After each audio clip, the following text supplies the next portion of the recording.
This is for all the Prince fans out there. I just got done reading Mytae Garcia's book, Prince's First Wife, her autobiography, and it is so good. If you are a Prince fan, you have got to get it.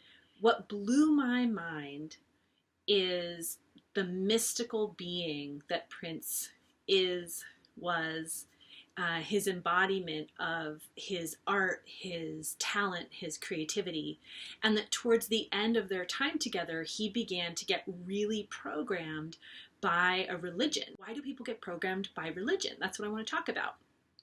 Part of it is that a person who has the power that he has and the command that he has, they get tired. You get tired of being in your seniority all the time. You get tired of having to parent everyone and use your crown chakra all the time. You just want to relax. And when you have that responsibility and you have trauma with the loss of their children, the traumatic loss of their children, there's a breaking point that a human can go into where you just feel completely shattered because the trauma is so intense. And so my perspective on it, and this is my perspective having read her book in my energy practice and what I see people go through with trauma and in my own life. I'm always in a growth period. My kids in a growth period. My partner's in a growth period. It's profoundly overwhelming being a human on the planet. It's hard work. And so what I love about the book is that she shares these insight about their esoteric connection and the kind of mythology, and they're feeling like they're soulmates together and their past lives together. There's all these synchronicity that brings them together. And then of course you have like the psychological power play of like the rock star who's so much older and she's 16 when she meets him. So there's this, power differential that's so intense, and that's kind of its own thing. I'm not a psychotherapist, so no, I'm not going to get into that. But what I will get into is the energy work part. So from a spiritual perspective, you have someone who's fully embodied their artistry, their talent, their creativity, and their magic. Everything they touch turns to gold. His music, I mean, I don't have to tell you if you're a Prince fan. It's timeless, it's powerful, it's profound, it's revolutionary, it's groundbreaking, and it has this elevated message. That's the word she uses in the book. And so towards the end of their relationship, when they have this trauma and this baby loss, he breaks. He really breaks. And so he chooses to be programmed by a religion. We do that. We go into kind of extremism, religious beliefs, because, and kind of letting go of what I call our crown chakra. We stop thinking for ourselves. We stop being in our autonomy. We stop being in our truth. We stop sorting with our crown chakra. So your crown chakra helps you not get programmed. It helps you sort truth from a lie. And so when you get so broken down, sometimes you just want someone else to give you the answer. One of my friends calls it the end of the line. She's like, I've lost so many people, so many of my mentors, so many of my teachers, so many of my kind of matriarchs and patriarchs, that now I look back to ask someone a question and I realize, holy shit, I'm the end of the line. It's me.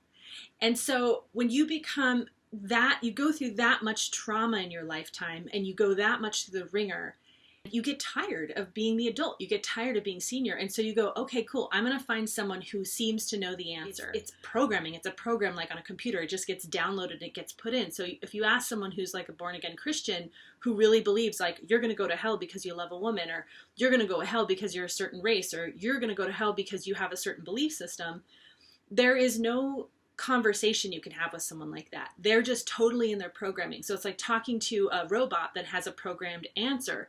When you go deeper, well, tell me why, and do you think God's a loving God? And you might ask all these questions. You're not going to get anywhere with someone like that because they're programmed.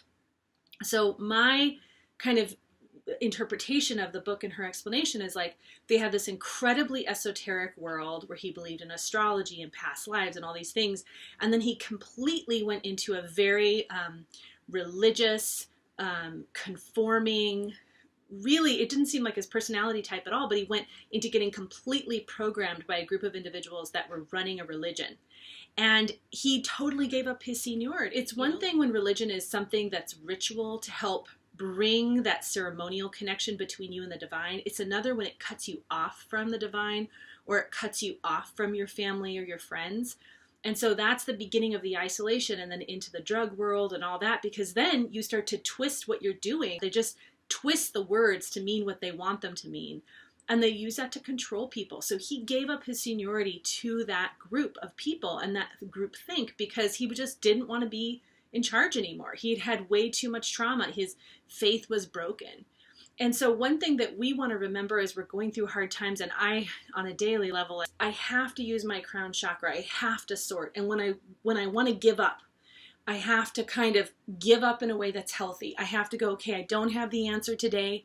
I have to love myself. I have to be so gentle and sweet and kind and forgiving, self-forgiving, because it's hard. If I'm not bathing myself and loving myself and really coming to this place of deep love for myself, I don't think I can get through the next 10 minutes, because life is hard. It's hard for everyone. It's even hard for rock stars. It's hard for rich people, poor people, black people, white people, Latino people. It doesn't matter who you are. Life is hard. And one of my favorite sayings from one of my teachers, my Qigong master teacher, he would say, life happens to everyone. When I would come into my sessions with him resentful or feeling like someone's life was better than mine, he would say, honey, life happens to everyone. No one's getting away with it. The message I have for you is, yes, it fucking hurts to stay conscious and to stay awake, but we can either add to the world or take from it. So if I go unconscious, I know I'm letting everybody else down. My family down, my clients down, my lover down, everybody down, because I just don't want to deal anymore. Going unconscious looks like drinking alcohol, doing drugs, anything I can to check out, playing video games, all those ways that we just totally check out. Now, I'm not saying you can't do those things. I'm saying moderation. Really be in moderation. And why are you doing those things? Are you doing those things as a way to decompress and unwind? Fantastic. Sit, meditate, clear your space first. And it's okay that you don't have all the answers. You're never going to have all the answers. We're all here learning as students at University Earth, and so none of us have figured it out. The only people that have figured out, people in the sky like Prince. So I would call on Prince, who now has all this elevated consciousness, and say, hey dude, like, I'm having a really fucking hard day. Your spirit guide doesn't have to be like Mother Teresa.